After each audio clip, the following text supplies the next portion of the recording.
안녕하세요. 좋아요 누르는 거 잊지 않으셨죠? 바람난 사연 지금 시작합니다. 가을을 지나 겨울로 접어드는 추운 계절이 되면 늘 언제나 고향집에 내려갔다 오곤 한다. 어머니가 잘 계시나 궁금하기도 하고 날씨가 추워지니 고향집에 손봐드릴 곳은 없나 봐야 하기도 때문이다. 그리고 무엇보다 도시에서 지친 생활을 하다가 푸근한 고향집에 내려갔다 올 때면 온갖 스트레스가 다 풀리는 느낌이 들어서 나에게 있어 고향과 고향집은 아주 가끔씩 찾게 되는 휴식처와도 같은 느낌이다. 그렇게 고향집에 내려가서 연로하신 어머니가 해주신 각종 음식을 먹고 시간을 보내다 보면 기분은 좋지만서도 주말 때문인지 몰라도 차가 꽉 막히는 고속도로를 따라 집에 되돌아오는 길은 언제나처럼 지옥과도 같다. 내 나이 이제 어느덧 60대 초반의 나이이지만 그래도 아직까지 연로하신 어머니가 건강하게 살아계심에 새삼 감사하게 느껴진다. 그런데 아니나 다를까 고향집을 나서고 고속도로에 접어드니 드디어 시작된 고속도로에서의 정체. 가도 가도 끝이 보이지 않는 길. 막히는 길을 따라 옆차들의 모습을 볼 때면 늙었건 젊었건 제각기 남녀 한 쌍이 부부처럼 같이 차에 탑승해 있는데 나만 이 나이에 혼자 차를 타고서 다시 혼자 지내는 집에 내려가야 한다는 게 내 자신이 연애를 할 수 있는 아직 좀 쓸만한 남자지만서도 그런 내 모습조차 쓸쓸해 보이기까지 한다. 하지만 그럴 수밖에 없는 게 지금은 아내와 별거 중이다. 아내는 지금 나에게 이혼을 요구하고 있다. 사실 바람이란 건 남자라면 한 번쯤은 피울 수 있는 거라고 생각하지만 아내는 나에게 한 번의 용납조차도 될 수 없다는 걸 몸소 보여주고 있는 것 같다. 그래서 그런가? 바람으로 인한 별거는 벌써 몇 해째 접어들었고 그로 인하여 고향집에 계신 어머님 귀에까지도 들어가게 되었다. 하지만 어머님은 무조건 나에게 명지어멈에게 잘못했다고 말하라고 했지만 그게 잘못했다고 말을 한들 아내는 모든 게 용납이 안 되는 듯 보였다. 아무튼 그로 인하여 난 지금 혼자고 고향집에 다녀온 후 꽉 막히는 고속도로에서 이렇게 혼자 차를 운전하며 다시 집으로 향하고 있다. 너무나 피곤하다. 차가 막히니까 피곤이 더 몰려오는 것 같다. 조금만 더 가면 휴게소인데 이왕 거북이 걸음인 거? 저 휴게소 가서 좀만 쉬었다 가야겠다는 생각이 든다.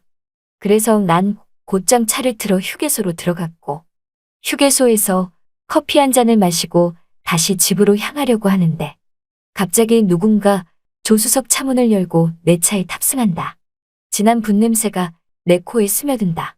난 깜짝 놀라 얼굴을 보니 술이 떡이 된 듯한 60대 초반의 내 또래 아줌마다. 이 아줌마가 차를 잘못한 건가 싶어. 난 놀란 마음에 누구시냐고 물어보니 눈도 제대로 못 뜨며 허우적거리면서 나보고 빨리 출발하란다.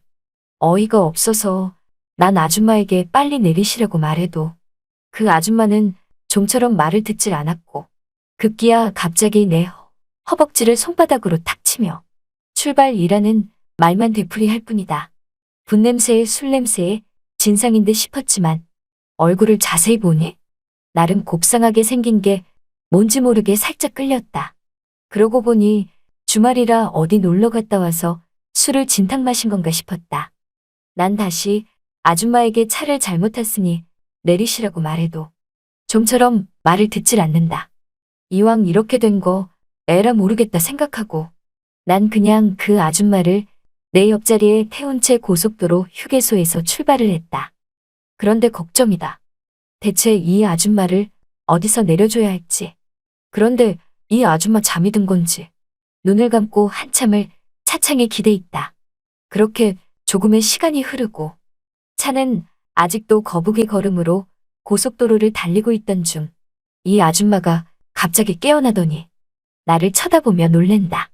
그러면서 대체 누구시냐고 말을 하길래 이 차 주인이라고 하니까 자기가 왜 이 차에 타고 있냐며 횡설수설하고 있다. 그래서 난 아까 아줌마가 술에 취해서 이 차에 탑승했고 내리라고 몇 번을 말해도 내리지 않아서 할 수 없이 태우고 가는 중이라고 말하자 이 아줌마가 갑자기 나에게 지금 어디서 수작이냐며 나이도 지긋하신 분이 여자 보는 눈은 있어가지고 어디서 수작질이냐고 말을 하고 있다.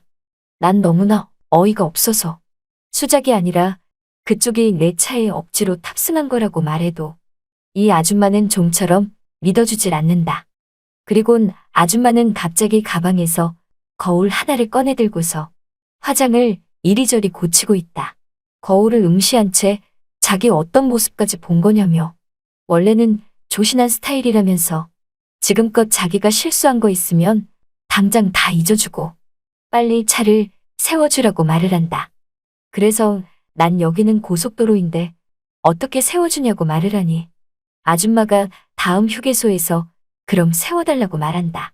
다음 휴게소까지는 20km 이상 남았지만 거북이 걸음으로 달리는 고속도로인지라 아무래도 다음 휴게소까지 1시간 이상 넘게 걸릴 것 같았다. 아줌마는 따분했는지 휴대폰을 찾아들고서 이것저것 만지길래 난 아줌마에게 그러지 말고 어서 일행들에게 전화라도 해보라고 말을 하자. 아줌마는 갑자기 머뭇머뭇거린다. 그러면서 하는 말이 사실 일행 없다면서 혼자라고 말을 하길래 혼자서 어떻게 고속도로 휴게소에서 술 마시고 내릴 수 있냐고 하니까 사실 남편이랑 같이 차를 타고 가는 중이었는데 휴게소에서 이혼했다고 말하는 거다. 휴게소에서 이혼이라니 그게 무슨 말이냐고 물어보니 서방 같지도 않은 남편이랑 차 안에서 된통 싸우다가 고속도로 휴게소에 남편이 자기를 버려두고 갔다고 하는 거다.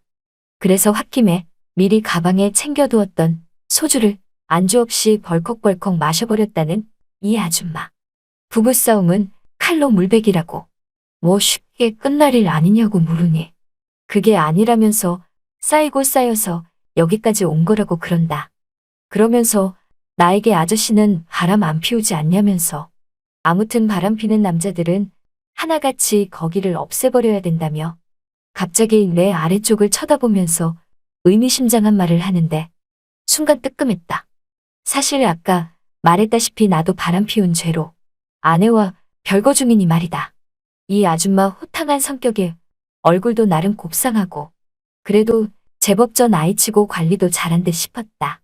그래서 그런가 아까부터 이 아줌마가 마음에 든다. 다음 휴게소가 제발 천천히 왔으면 좋겠다는 생각이 들 정도다. 그런데 어느덧 우여곡절 끝에 다음 휴게소에 도착했고 아줌마는 고맙다면서 내리라고 하려던 찰나 난 나도 모르게 그 아줌마를 잡았다. 그리곤 아줌마에게 어차피 여기서 타고 갈 차도 없지 않냐며 괜찮으시면 서울까지 같이 타고 가자고 하니까 아줌마는 그럼 그렇게 하자며 기다렸다는 듯이 내 차에 다시 올라탄다. 그런 뒤에 나에게 술 없냐며 아저씨는 운전해야 되니까 자기만 마시겠다고 말을 한다. 난 그래서 아까도 술 마셨다고 하지 않았냐고 말을 하니 아깐 소주고 이번엔 맥주가 마시고 싶다고 하길래 난 저번 낚시터에 가져갔다가 남기고 온 차 트렁크에 있던 맥주 한 캔을 꺼내서 그 아줌마에게 갖다 주었다. 그리곤 아줌마에게 이거 마시고서 기분 풀고 남편분과 다시 잘해보라고 말을 하자. 뭘 잘해보냐며 어차피 바람둥이 남편이라서 다시 잘해보고 싶지도 않다고 하는 거다. 그러면서 나에게 하는 말이 생각 같아서 자기도 한번 거창하게 바람 좀 피우고 싶다며 멍석도 깔아줬겠다. 나보고 갑자기 함께 바람 피우는 건 어떠냐고 제안하는 이 아줌마. 너무나 어이가 없었지만 나야 뭐 마다할 게 없었다. 그래서 난 순진한 척 그 바람 대체 어떻게 피우면 되는 거냐고 하니까 갑자기 아줌마가 내가 건네준 맥주를 한 모금 크게 들이키더니 휴게소 차 안에서 내 오른손을 쓱 만진다. 여러분이 지금 듣고 계신 채널은 바람난 사연 채널입니다. 그러면서 하는 말이 이렇게 외간 남자 손을 다 만져보고 이렇게 외간 남자 차도 다 타보니까 정말 연애하는 기분 같다고 말한다. 그 말을 들으니 뭔가 나도 짜릿해지는 기분이었다. 하지만 이 모든 것을 아내가 알면 그동안 내가 바람 피운 죄로 인하여 반성하는 모습 또한 물거품이 될 게 뻔했다. 난 이 아줌마에게 마음에도 없는 말로 이러시지 말라고 말을 했지만 그래도 이 아줌마의 모습을 보는 게 썩 나쁘지 않았다. 차는 어느덧 다시 서울로 출발을 했고 거북이 걸음으로 꽉 막힌 고속도로에서 그렇게 난 생판 모르는 아줌마와 함께 운전하며 서울로 가고 있는 것이다. 저 멀리 졸음운 전쉼터가 보이길래 저기서 좀 쉬었다 가자고 말하니 아줌마는 그거 좋다면서 어차피 차도 막히니까 저기다 차 대고 우리 진지하게 대화나 해보자고 말을 한다. 그리하여 졸음운 전쉼터에서 우리는 차를 대놓고 이런저런 얘기를 나누고 급기야 차 유리문을 신문지로 다 가린 뒤 아줌마는 나에게 서울은 내일 새벽에나 출발하자고 말했지만 날씨가 너무나 추웠다. 히터를 틀고 공회전을 해도 이건 너무한 것 같아. 안 되겠다 싶어 다시 서울 쪽으로 출발을 했고 우리는 서울 쪽에 도착해서 가까운 곳으로 자리를 옮겼다. 그리고 그곳에서 우리는 또 둘만의 시간을 보냈다. 아무튼 난 그 아줌마와 고속도로 휴게소에서 만나 여기까지 오게 된 것이다. 하지만 그 아줌마는 연락처를 남기지 않고 호련히 떠났다. 일어나 보니 나 혼자 덩그러니 있었던 거다. 함께 바람피자고 말하며 휴게소에서 바람처럼 나타났던 그 아줌마. 이렇게 다시 찾아온 쌀쌀한 계절이 되면 그때 일이 생각나고 고속도로 휴게소만 들리면 자꾸만 생각나는 그때의 그 아줌마다. 지금쯤 어디서 뭘 하고 있을지, 남편과 다시 잘 살고 있을지 내심 궁금하기도 한 오늘이다. 잘 들으셨나요?